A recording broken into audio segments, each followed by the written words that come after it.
सलाउद्दीन ओवैसी जी। बहुत शुक्रिया जनाब चेयरमैन साहब। मैं सदर जमहूरिया के खुतबे के मोशन के खिलाफ बोलने के लिए खड़ा हुआ हूं और मैं अपनी बात का आगाज उस मुल्क का नाम लेकर करना चाहता हूं जिसका नाम लेने से हमारे मुल्क के वज़ीर आज़म डरते हैं और कांपते हैं। उस मुल्क का नाम चाइना है और इस चीन ने 45 साल के बाद भारत और चीन की सरहद पर हमारे 20 सिपाहियों को मार दिया और उनकी मौत, उनकी शहादत रायगा जाने दे रही हुकूमत। जिस मुकाम पर इनको मारा गया था उस मुकाम पर आज भारत की फौज PP4 PP8 तक हम पेट्रोलिंग नहीं कर सकते। आज अरुणाचल प्रदेश में चीन, भारत के LAC में चीन ने गांव को बसा दिया। ये सरकार चीन से लफ्जी तौर पर इस बात का एहतजाज करने की ताकत नहीं रख सकती कि आपने भारत के LAC के अंदर एक गांव को बना दिया।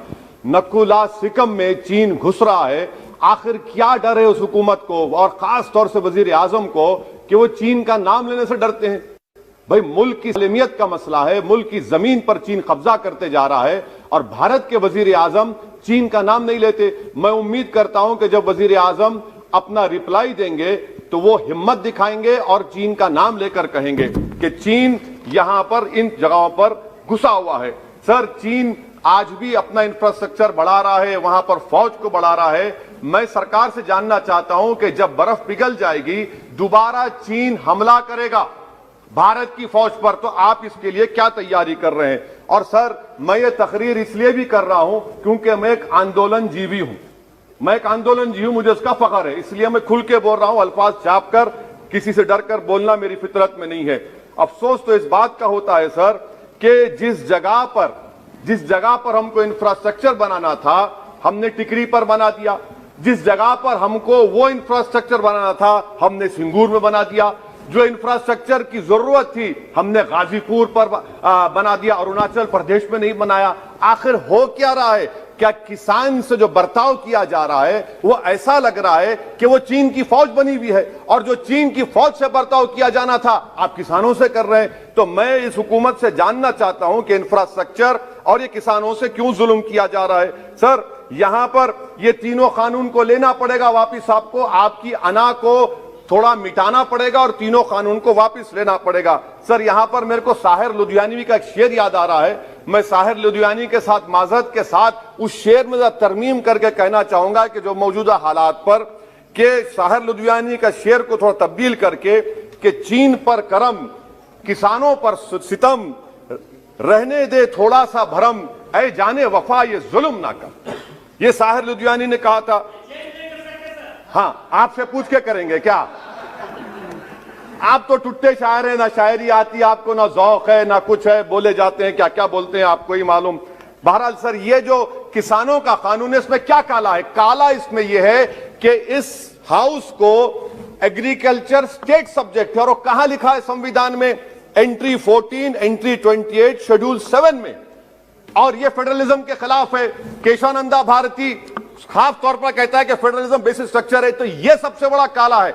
और सर, यह पूरा किसानों के एजिटेशन से क्या बात मालूम हुई कि सरकार को इस लोकसभा की अजमत, इसकी खूबसूरती की कोई इनके पास हैसियत नहीं है। सरकार इस ऐवान से डरती नहीं है। सरकार किससे डरती है? जब लोग रोड पर निकल कर आते हैं तो मोदी जी की नींद हराम हो जाती है। तो वही आप पैगाम दे रहे हैं कि लोग रोड पर निकले तो सरकार कहती है कि हम 1.5 साल तक कानून को मुलतवी कर देंगे। अरे आप कैसा बोलते? क्या इस ऐवान की तौहीन नहीं है कि आप यहां पर कानून अपनी ताकत की बुनियाद पर बनाते हैं और इस लोकसभा की अजमत को निस्तनाबूद कर देते हैं? तो यह बात आपने पैगाम दी कि जब लोग रोड पर निकल कर आते आप डरते हैं। आप बनाओ CAA के रूल्स, इंशाअल्लाह हम दोबारा रोड पे निकलेंगे, पूरे भारत में उसके खिलाफ एहतजाज होगा। सर, तीसरी बात, सबका साथ, सबका विकास, सबका विश्वास, यह भी झूठ है। क्यों झूठ है?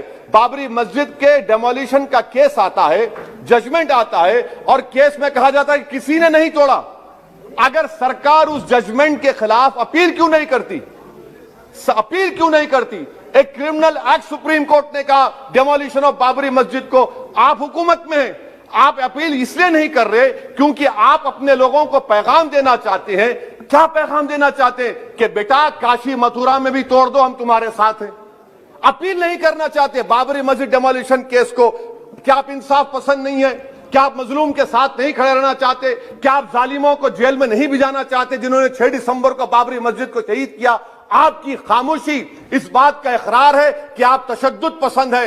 आप जबर के नाम पर आपके पास कानून की बालादस्ती का कोई रोल नहीं है। सर, चौथा पॉइंट, आंदोलनजीवी, पैरासाइट। सर, जमहूरियत की बका के लिए, संविधान की बका के लिए आंदोलन करना जरूरी है, और वजीर आजम या कोई बरसर इख्तिदार जमात के लोग अगर आंदोलनजीवी पैरासाइट का लफ्ज इस्तेमाल करेंगे तो मैं याद दिलाना चाहता हूं सर आपके जरिए से इस हुकूमत को कि हिटलर ने जर्मनी में यहूदियों के खिलाफ इनको कॉकरोचेस का, टर्माइट्स का, उसके बाद 20 मिलियन, आप देखते हैं कि 2 मिलियन से ज्यादा यहूदियों को गैस के चैम्बर में डाला गया।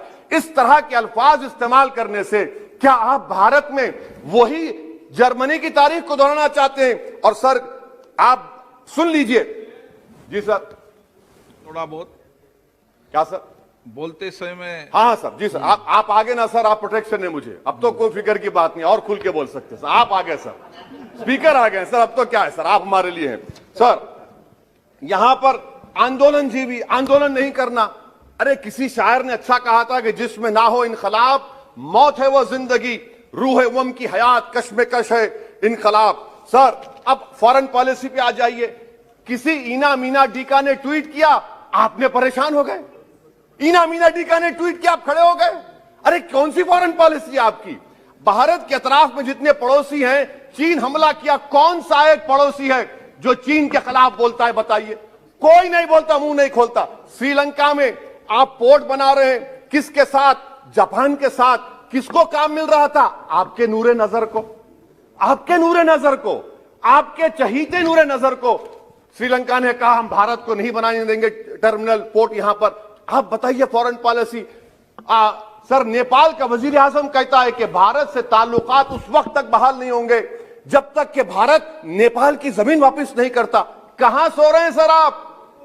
पड़ोस में कोई हमारा दोस्त नहीं है। चीन बांग्लादेश से कोविड की बात करता है, अफगानिस्तान से अमेरिका छोड़कर जा रहा है। क्या आपके पास कोई पॉलिसी है गनी हुकूमत को सपोर्ट करने की? आपके पास कोई पॉलिसी नहीं है। अच्छा सर, एफडीआई का मतलब अब समझाता हूं मैं। एफडीआई का मतलब यह है कि 5 फरवरी को ब्रैड शर्मन जो अमेरिका के रिप्रेजेंटेटिव, उनके पास भारत के अमेरिका के सफीर गए, तो ब्रैड शर्मन ने ट्वीट कर कहा कि भारत सरकार को इंटरनेट खोलना चाहिए, भारत सरकार को पीसफुल प्रोटेस्ट करना चाहिए। कौन होता है ब्रैड शर्मन जो भारत को सिखाए?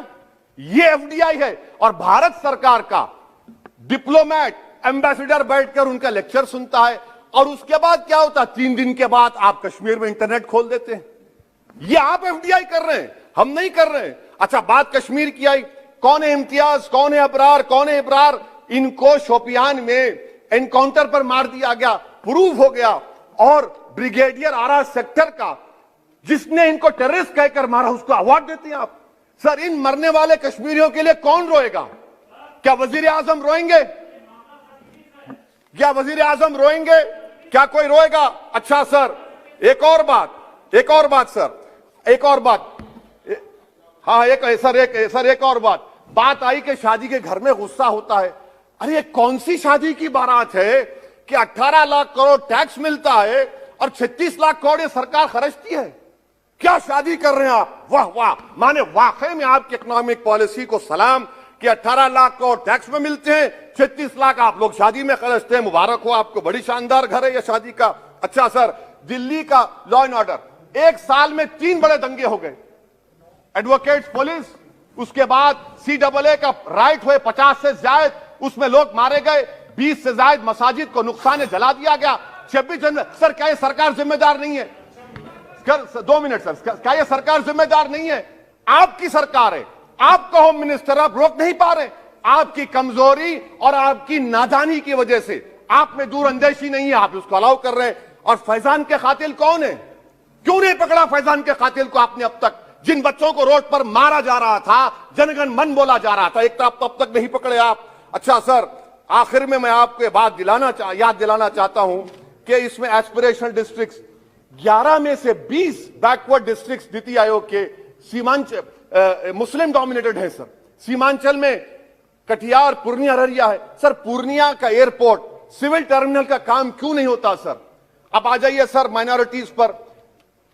3 स्कॉलरशिप स्कीमें मैं पुकार रहा हूं, मुतालबा कर रहा हूं कि डिमांड ड्रिवन करो। सरकार ने 2020-21 में 3 स्कॉलरशिप के लिए 2265 करोड़ का ऐलान किया। कितने पैसे आपने दिए? सबका साथ, सबका विकास, सबका विश्वास, 436 करोड़ रुपए। किसको झूठ बना रहे हैं आप? पढ़िए आप लोग। अच्छा सर, उसके बाद आप देखिए कि कितने लोगों को कितने माइनॉरिटी स्कॉलरशिप नहीं मिली। 36,000 माइनॉरिटी स्कॉलरशिप नहीं मिली। और सबसे ज्यादा इलिटरेसी मुसलमानों की है, लेडीज की है। आप बोलते नहीं है। इसीलिए सर मैं आखिर में आपके जरिए से हुकूमत से अपील कर रहा हूं कि आंदोलन होगा, नाइंसाफी के खिलाफ आवाज उठेगी, संविधान को बचाया जाएगा। नरेंद्र मोदी भारत के वजीर आजम है, दिल्ली सल्तनत के बादशाह या जहांपनाह नहीं है। जिल्ले-लाही का दौर खत्म हो चुका है, जहांपनाह का दौर खत्म हो चुका है। मोदी की आंखों में आंखें डालकर उनकी गलतियों को बोला जाएगा। इसलिए शायर ने कहा था कि जो चुप रहेगी ज़बान खंजर, लहू पुकारेगा आस्ती का। बहुत बहुत शुक्रिया सर।